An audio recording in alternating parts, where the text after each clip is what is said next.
Hi friends, ఈ వీడియోలో విద్యా దృక్పథాలు perspective in education third chapter. ఇంతకుముందు వీడియోస్లో ఫస్ట్ చాప్టర్ విద్య యొక్క చరిత్ర, సెకండ్ చాప్టర్ ఉపాధ్యాయుని సాధికారత, ఇంపార్టెంట్ బిట్స్ నేర్చుకున్నారు కదా. ఈ వీడియోలో థర్డ్ చాప్టర్ సమకాలీన భారతదేశంలో విద్య, ఈ చాప్టర్లో ఇంపార్టెంట్ బిట్స్ నేర్చుకుంటున్నాం. ఫ్రెండ్స్, ఈ వీడియో ఏపీ వాళ్ళకి, టీఎస్ వాళ్ళకి ఇద్దరికి కూడా ఉపయోగపడుతుంది. చాలామంది అడుగుతూ ఉన్నారు, ఇది ఏపీ వాళ్ళకా టీఎస్ వాళ్ళకా మేడం అని. ఇద్దరికి కూడా ఉపయోగపడుతుంది.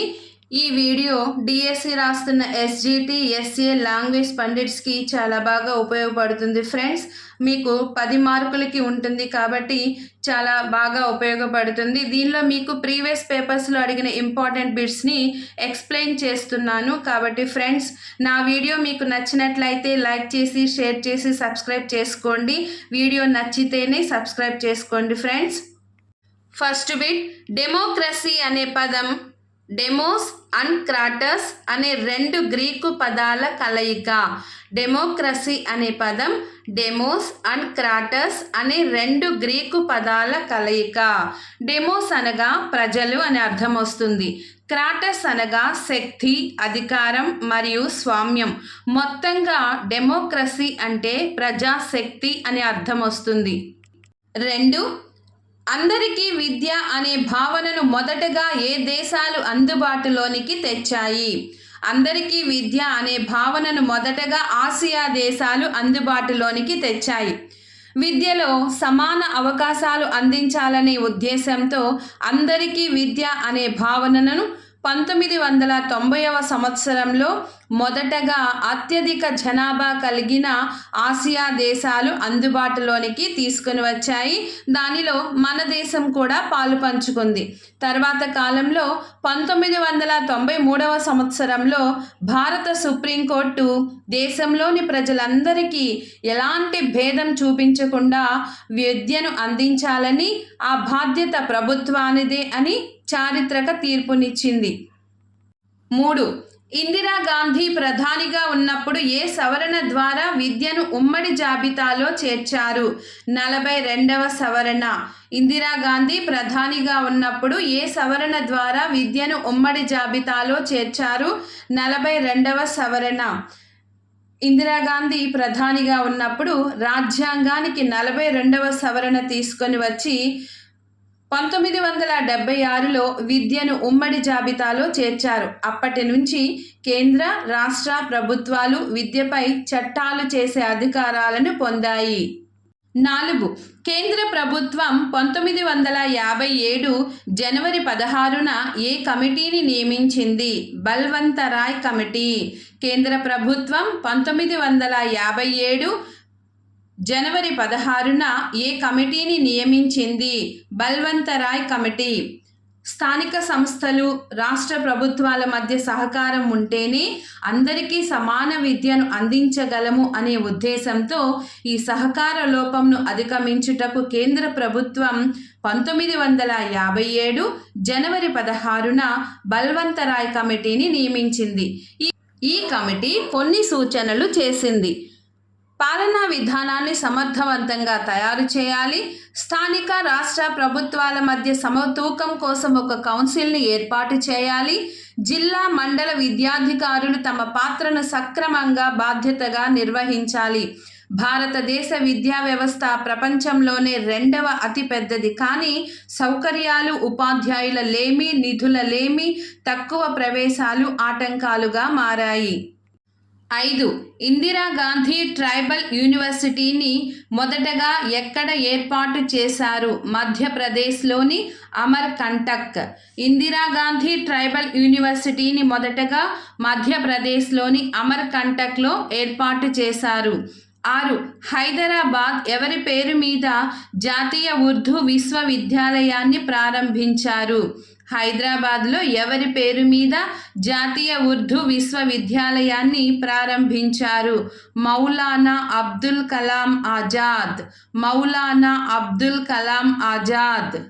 హైదరాబాద్లో మౌలానా అబ్దుల్ కలాం ఆజాద్ పేరు మీద జాతీయ ఉర్దూ విశ్వవిద్యాలయాన్ని 1998వ సంవత్సరంలో పార్లమెంట్ చట్టం ద్వారా ప్రారంభించారు మరియు ఉర్దూ భాషా వ్యాప్తికై జాతీయ ఉర్దూ మండలిని కూడా స్థాపించారు. 2004వ సంవత్సరంలో మైనార్టీల విద్యా పురోగభివృద్ధి, వారి హక్కుల పరిరక్షణ కోసం జాతీయ అల్పసంఖ్యాక విద్యా కమిషన్ను ప్రారంభించారు. దీన్ని మనం NCME అంటాము. అంటే national commission for minority education. National commission for minority education, అల్పసంఖ్యాక విద్యా కమిషన్. 7. ముస్లింలు అధికంగా నివసించే 8 జిల్లాలలో ఉర్దూను 2వ అధికార భాషగా తీర్మానించిన రాష్ట్రం ఏది? ఆంధ్రప్రదేశ్. ముస్లింలు అధికంగా నివసించే 8 జిల్లాలలో ఉర్దూను 2వ అధికార భాషగా తీర్మానించిన రాష్ట్రం ఆంధ్రప్రదేశ్. ఉమ్మడి ఆంధ్రప్రదేశ్ ప్రభుత్వం ముస్లింలు అధికంగా నివసించే 8 జిల్లాలలో ఉర్దూను 2వ అధికార భాషగా తీర్మానించారు మరియు అల్పసంఖ్యాకుల వర్గాల కోసం ప్రత్యేకంగా మదర్సాలను కూడా ఏర్పాటు చేశారు. 8. ఏ హక్కు రాజ్యాంగానికి హృదయం, ఆత్మ వంటిది? 32వ హక్కు రాజ్యాంగ పరిహార హక్కు. ఏ హక్కు రాజ్యాంగానికి హృదయము, ఆత్మ వంటిది? 32వ హక్కు రాజ్యాంగ పరిహార హక్కు. ప్రాథమిక హక్కులు అమలు కానప్పుడు న్యాయస్థానాలను ఆశ్రయించే అవకాశం కల్పించిన ఆర్టికల్. ఇది హక్కులకే హక్కు. ఈ హక్కును రాజ్యాంగానికి హృదయం, ఆత్మ వంటిది అని డాక్టర్ భీమ్రావ్ రామ్జీ అంబేద్కర్ గారు పేర్కొన్నాడు. 9. ఎకనామిక్స్ అనే పదం ఓకియోస్, నేమిన్ అనే 2 పదాల నుంచి ఆవిర్భవించింది.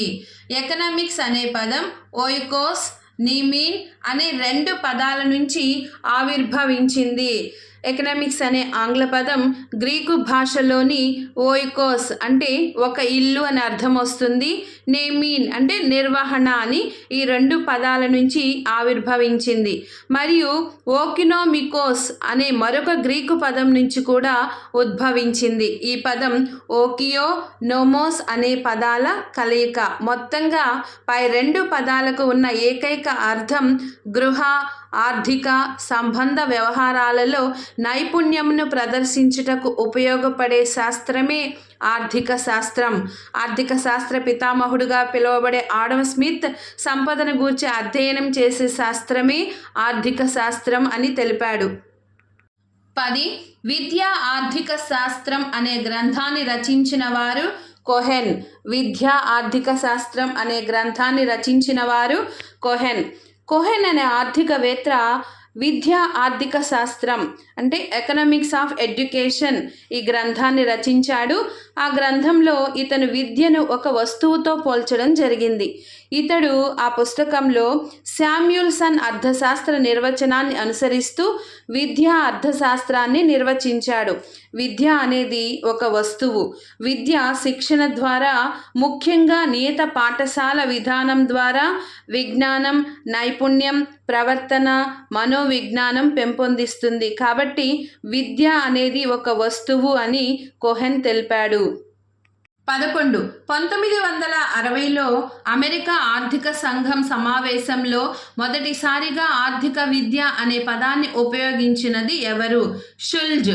1960లో అమెరికా ఆర్థిక సంఘం సమావేశంలో మొదటిసారిగా ఆర్థిక విద్య అనే పదాన్ని ఉపయోగించినది షుల్జ్. విద్య మానవ వనరుల అభివృద్ధికి షుల్జ్ 5 అంశాలు దోహదపడతాయని తెలిపాడు. ఆ 5 అంశాలు ఏంటంటే ఆరోగ్య సేవలు, సదుపాయాలపై వ్యయం పెంచడం 1, ఉద్యోగస్తులకు పాత పద్ధతిలో అప్రెంటిస్ శిక్షణ సౌకర్యాలను కల్పించడం 2, మూడవది వయోజన విద్య, విస్తరణ విద్యా కార్యక్రమాలను వ్యవసాయ రంగంలో ఏర్పాటు చేయడం, 4 వలస వచ్చిన వ్యక్తులకు ఉద్యోగ అవకాశాలు కల్పించడం, 5 ప్రాథమిక, ద్వితీయ, ఉన్నత స్థాయిలలో విద్యను నిర్వహించడం. 12. భారతదేశంలోకి జనాభా విద్యకు ప్రాచుర్యం ఏ సదస్సు ద్వారా వచ్చింది? జనాభా అభివృద్ధిపై అంతర్జాతీయ సదస్సు. భారతదేశంలోకి జనాభా విద్యకు ప్రాచుర్యం ఏ సదస్సు ద్వారా వచ్చింది? జనాభా అభివృద్ధిపై అంతర్జాతీయ సదస్సు ICPD. భారతదేశంలోకి జనాభా విద్యకు ప్రాచుర్యం 1994 కైరోలో ప్రముఖ జనాభావేత్త మాల్థూస్ ఆధ్వర్యంలో జరిగిన జనాభా అభివృద్ధిపై అంతర్జాతీయ సదస్సు ICPD అంటే international conference on population development ద్వారా వచ్చింది. International conference on population development ద్వారా వచ్చింది.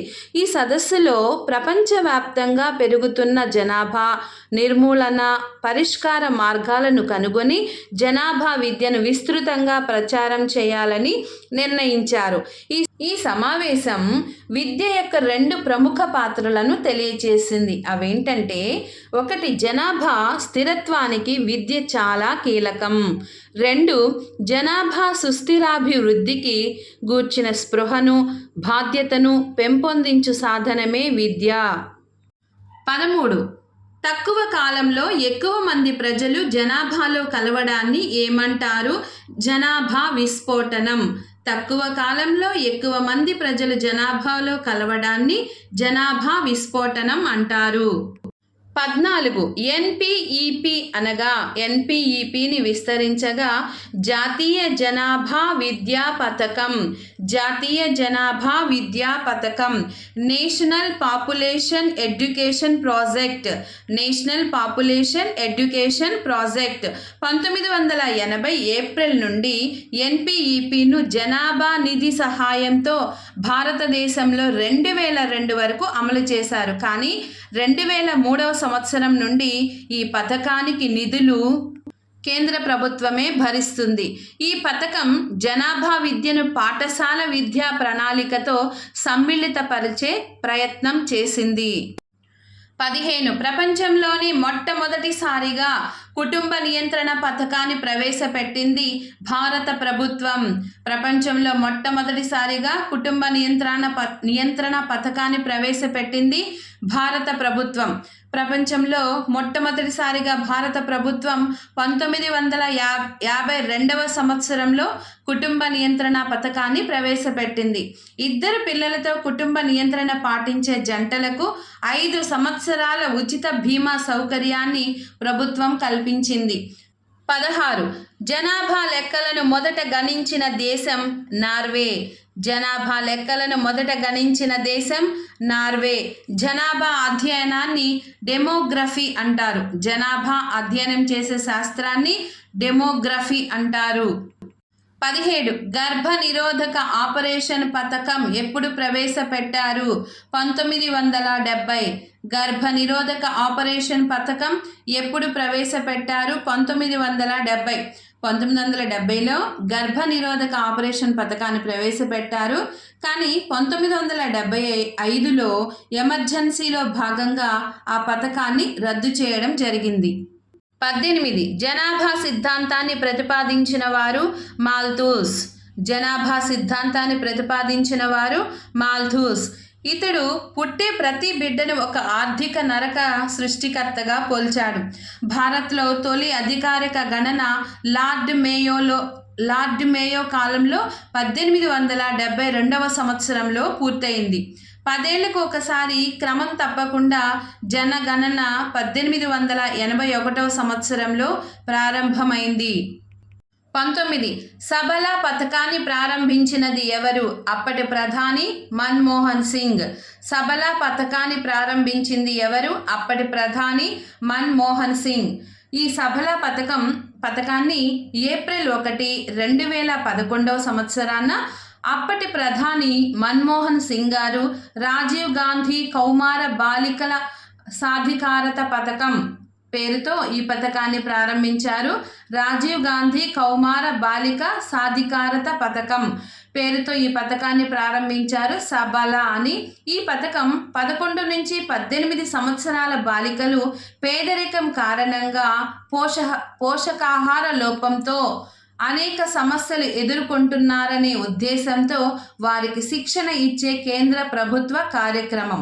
వీరికి ఆరోగ్య పరీక్షలు, ఐరన్, ఫోలిక్ యాసిడ్ మాత్రల పంపిణీ, ఆరోగ్య విద్య, జనాభా విద్య, లైంగిక విద్య, వృత్తి విద్యలు లాంటి అనేక అంశాలపై అవగాహన, శిక్షణ కార్యక్రమాలు నిర్వహిస్తారు ఈ సబలా పథకంలో. 20 బేటీ బచావో బేటీ పడావో పథకాన్ని ఎవరు ప్రారంభించారు? ప్రధానమంత్రి నరేంద్ర మోడీ. బేటీ బచావో బేటీ పడావో పథకాన్ని ఎవరు ప్రారంభించారు? ప్రధానమంత్రి నరేంద్ర మోడీ. బేటీ బచావో బేటీ పడావో అంటే save the girl child, educate the girl child. ఈ పథకాన్ని కేంద్ర ప్రభుత్వం 22 జనవరి 2015న పానిపట్లో ప్రధానమంత్రి నరేంద్ర మోడీ గారు ప్రారంభించారు. ఈ పథకాన్ని జనవరి 22, 2015 సంవత్సరాన పానిపట్లో హర్యానాలో ఈ పథకాన్ని ప్రారంభించారు. ఈ పథకం యొక్క ముఖ్య ఉద్దేశం బాలల లింగ నిష్పత్తిని పెంచడం, ప్రభుత్వ హాస్పిటల్లో ఎక్కువగా కాన్పులు జరిగేలా చూడటం, బాలికలను పాఠశాలలో ఎక్కువగా చేర్పించడం, డ్రాప్అవుట్స్ రేటును తగ్గించడం, గర్భిణీలకు బాలికలకు వైద్య పరీక్షలు చేర్పించడం, బాలికలపై ఉన్న లింగ వివక్షతను తొలగించడం. ఈ పథకంను జాతీయ స్థాయిలో స్త్రీ మరియు శిశు సంక్షేమ శాఖ, ఆరోగ్య కుటుంబ శాఖ, కేంద్ర విద్యాశాఖ వారు సంయుక్తంగా నిర్వహిస్తున్నారు బేటీ బచావో బేటీ పడావో పథకాన్ని. 21 ఎన్ఎంఎంఎస్ఎస్ని విస్తరించగా. ఎన్ఎంఎంఎస్ఎస్ని విస్తరించగా national means cum merit scholarship పథకం. National means cum merit scholarship పథకం. ఈ పథకాన్ని కేంద్ర ప్రభుత్వం 2008వ సంవత్సరంలో ప్రారంభించింది. ఈ పథకం యొక్క ముఖ్య ఉద్దేశం ప్రతిభ గల విద్యార్థులు ఆర్థిక ఇబ్బందులతో భవిష్యత్తులో విద్యను కొనసాగించలేకపోయినట్లయితే ఈ పథకం 4 సంవత్సరాల ఉపకార వేతనం ఇచ్చి వారిని ఆదుకుంటుంది. 8వ తరగతిలో డ్రాప్అవుట్ను తగ్గించుటకు ఇదొక మార్గంగా కేంద్రం ఆలోచించిన పథకం. ఈ పరీక్ష రాయాలంటే 7వ తరగతిలో తప్పనిసరిగా 55% మార్కులు వచ్చి ఉండాలి. 22 ఉమ్మడి ఆంధ్రప్రదేశ్లో మహిళా విద్యాభివృద్ధికి మొదటిసారిగా మహిళల కోసం విశ్వవిద్యాలయాన్ని ఎవరు ప్రారంభించారు? అప్పటి ముఖ్యమంత్రి ఎన్టీ రామారావు గారు. ఉమ్మడి ఆంధ్రప్రదేశ్లో మహిళా విద్యాభివృద్ధికి మొదటిసారిగా మహిళల కోసం విశ్వవిద్యాలయాన్ని ఎవరు ప్రారంభించారు? అప్పటి ముఖ్యమంత్రి ఎన్టీ రామారావు గారు. ఉమ్మడి ఆంధ్రప్రదేశ్లో మహిళా విద్యాభివృద్ధికి మొట్టమొదటిసారిగా కేవలం మహిళల కోసమే శ్రీ పద్మావతి మహిళా విశ్వవిద్యాలయం 1983 చట్టం ద్వారా ఈ విశ్వవిద్యాలయాన్ని అప్పటి ముఖ్యమంత్రి నందమూరి తారక రామారావు గారు 1983 ఏప్రిల్ 14 అంటే అంబేద్కర్ జయంతి సందర్భంగా తిరుపతిలో ప్రారంభించారు. కేవలం మహిళల కోసమే మొట్టమొదటిసారిగా 1997వ సంవత్సరం నారాయణమ్మ ఇంజనీరింగ్ కాలేజ్, ఇందిరా సేవా సదన్ ఇంజనీరింగ్ కళాశాలలను హైదరాబాద్లో ఏర్పాటు చేశారు. 23 శీలాన్ని నిర్మించే, మనోబలాన్ని పెంచే, మేధస్సును వికసింపచేసే, వ్యక్తి తన కాళ్లపై తాను నిలబడగలిగేలా చేసే విద్య మనకు కావాలి అన్నది స్వామి వివేకానంద.